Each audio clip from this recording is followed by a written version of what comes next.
So the next topic in coordinate system is cylindrical polar coordinate. हमने last videos में देखा था Cartesian coordinate system. Now we will move to other coordinate system which is a cylindrical polar coordinate, और short में हम इसे polar को silent भी कर सकते हैं and we say that cylindrical coordinate system.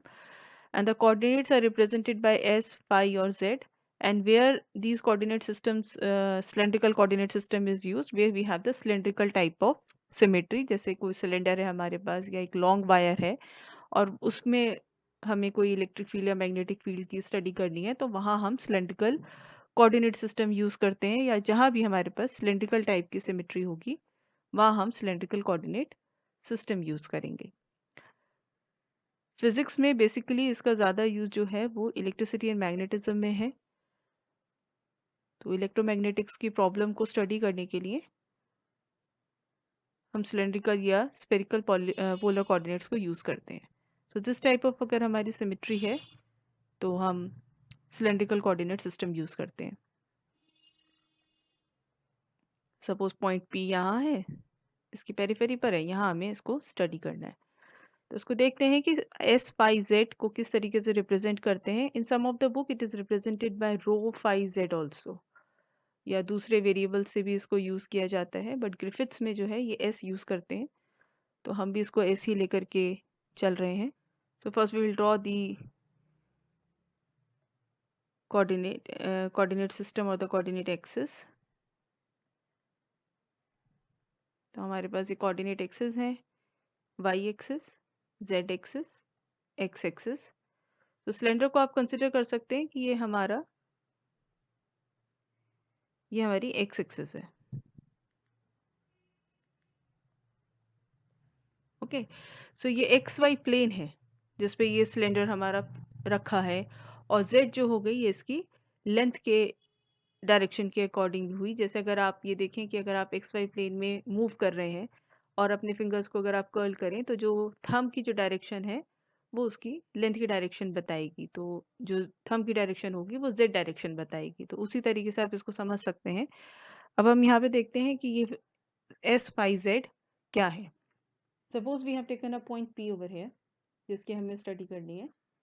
ठीक है, और अब इस पी पॉइंट से हम इस एक्स वाई प्लेन में एक परपेंडिकुलर ड्रॉ करेंगे. तो बिफोर दैट एक परपेंडिकुलर प्लेन हम ड्रॉ कर लेते हैं, मतलब एक प्लेन एक्स वाई प्लेन में इसको कंप्लीट कर देते हैं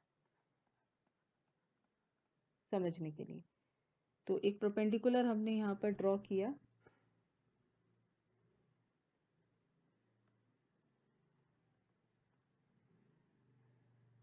इस एक्स वाई प्लेन में, और इस परपेंडिकुलर को हम ज्वाइन करेंगे ओरिजिन से.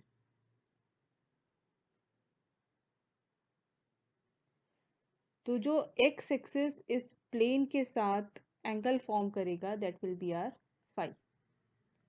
तो फाई क्या है? Angle which is formed around the x axis. हमने पी पॉइंट से, रेफरेंस पॉइंट से एक परपेंडिकुलर ड्रॉ किया एक्स वाई प्लेन में, और उस पॉइंट को हमने ओरिजिन से ज्वाइन किया उसका डिस्टेंस फाइंड आउट करने के लिए. और जो एंगल फॉर्म होगा एक्स एक्सिस से इस पॉइंट के cross that will be r phi. आप इसको ऐसे भी समझ सकते हैं कि ये जो फाई एंगल है this is the angle formed around the x axis, मतलब जब आपका ये पॉइंट सिलेंडर के सरफेस पे मूव करेगा that will be your phi. जब आप सिलेंडर के सरफेस पे आप मूव कर रहे हैं that will be your phi. तो ये एक पॉइंट हमारा पास आ गया phi. Let's talk about s. S क्या होगा?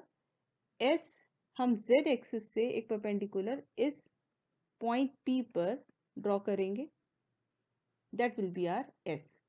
सो here like in x Cartesian coordinate system हमारा एक्स वाई जेड क्या होता था? X y z they are the distances from the origin. Here this s is the distance from z to this reference point p. So this is as s, distance from z axis to the reference point p.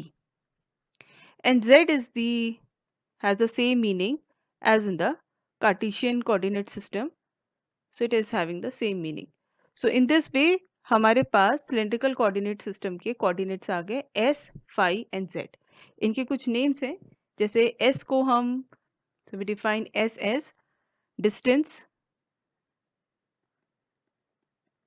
to point reference point P from z-axis. Phi is known as the azimuthal angle. Phi is known as the azimuthal angle, and this is the angle formed around the x-axis. Angle formed around x-axis. And z is having the same meaning in the Cartesian, means the length from origin to the point. The same meaning as Cartesian.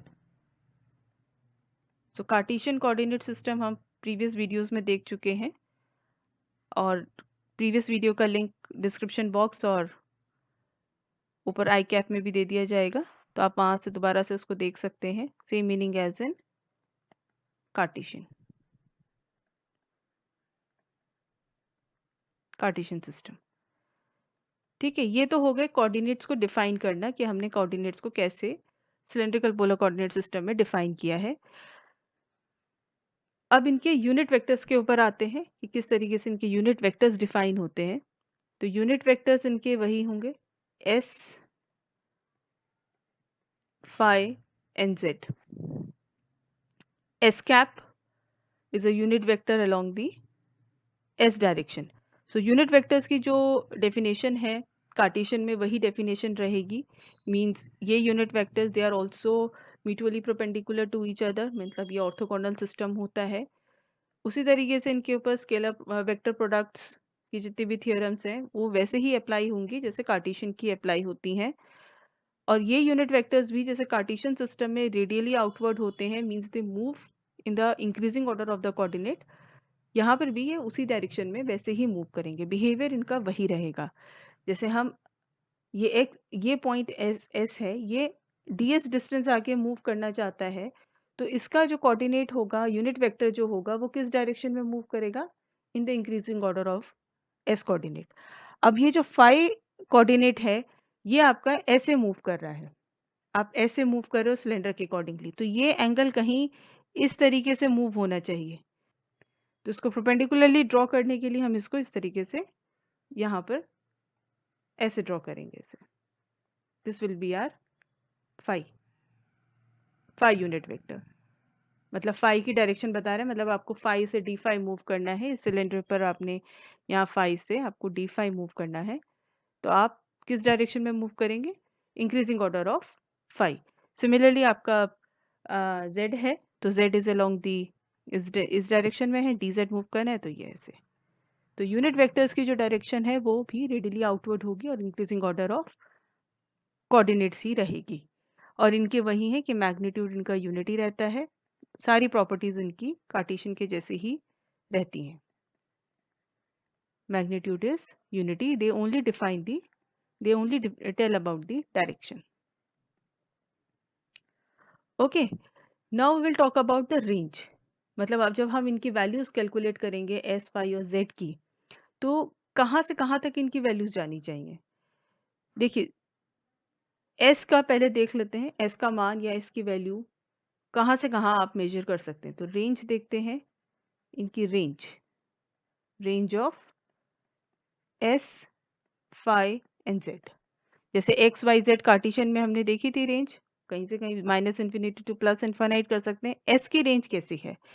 S is the distance of the point from z axis. अब अगर आपका ये point यहाँ लाई कर जाता है 0 पर, तो आप कहाँ से कहाँ तक जा सकते हैं? ये पॉइंट आपका कहाँ हो सकता है? ये पॉइंट आपका यहाँ इस एक्सिस से लेकर जेड से लेकर के ये पॉइंट इस प्लेन में जेड वाई प्लेन में कहीं भी हो सकता है. तो एस की जो रेंज है वो कहाँ से कहाँ तक हुई? एस की जो रेंज हुई वो ही 0 टू इंफिनिटी. ठीक है. फाई की range, now phi is the angle around the x axis. जब फाई 0 होगा तो कहाँ लाई करेगा? एक्स एक्सिस पे लाई करेगा. जैसे जैसे आप मूव करेंगे तो ये फाई बढ़ेगा. आप यहाँ आ गए, वाई एक्सिस पर आ गए तो फाई 90 डिग्री हो गया. फिर अगर आप जेड वाई प्लेन में चले गए तो जेड एक्सिस पर आगे मूव करते करते तो ये 180 डिग्री हो गया.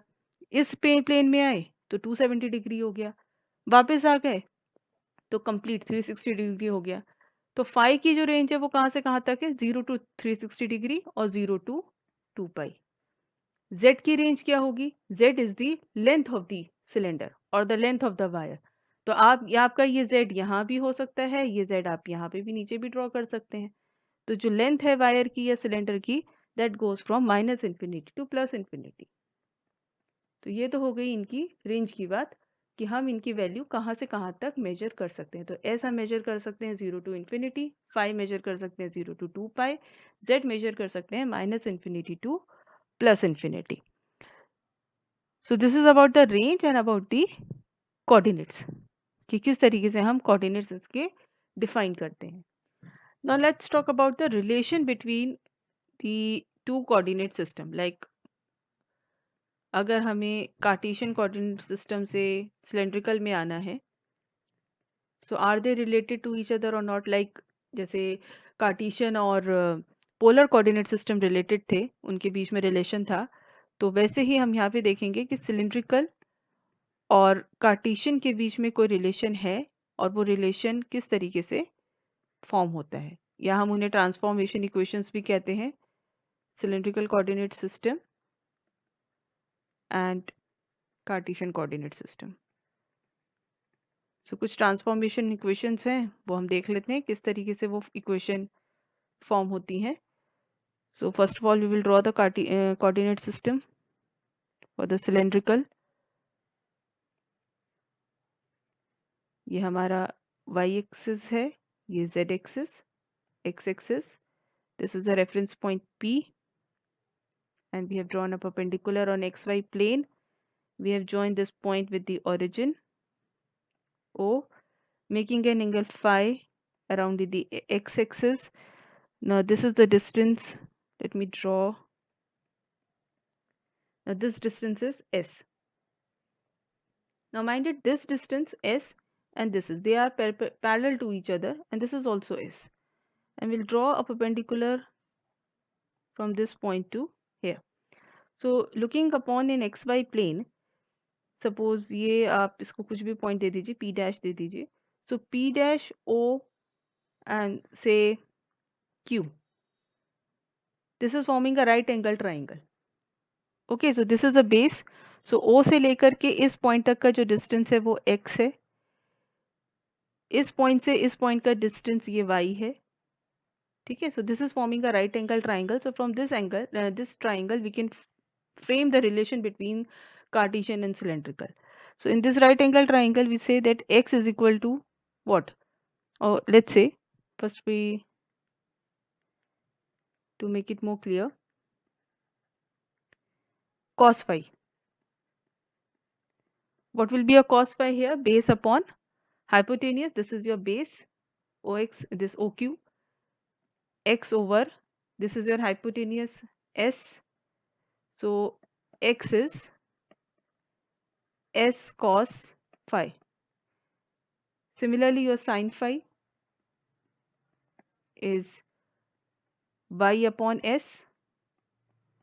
So your y is S sin phi, and z is having the same meaning, z only.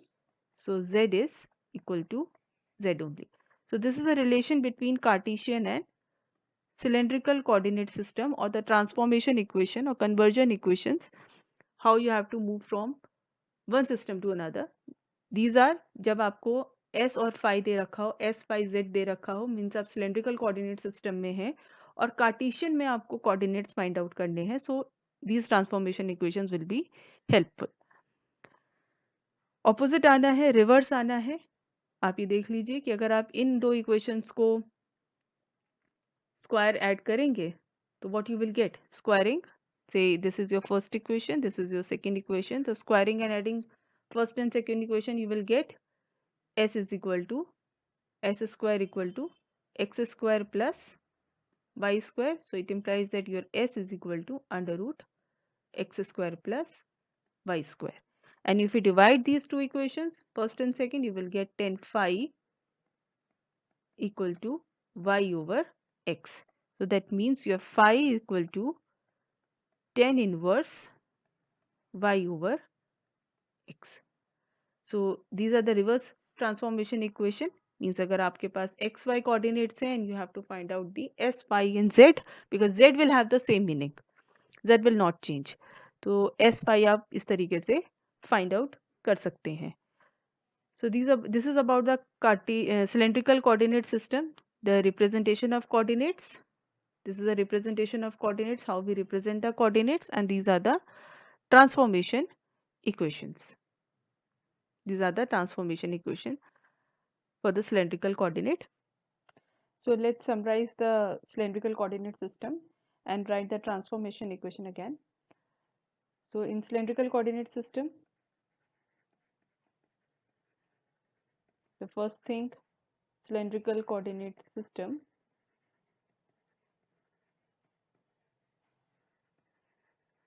it is represented by the coordinates s, phi and z. So the equations of transformation equation when you go from cylindrical to Cartesian. So from cylindrical to Cartesian. So from cylindrical to Cartesian, we have x is equal to s cos phi, y equal to s sin phi, and z equal to z. From Cartesian to cylindrical. From Cartesian to cylindrical, or we can say that from x, y or z, you are moving to s, phi and z. This is from s, phi and z to x, y, z.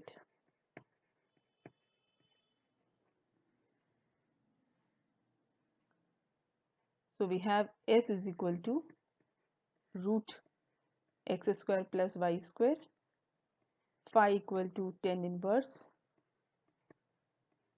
y over x, and z remains same. So this is all about the cylindrical coordinate system. Hope you like the video.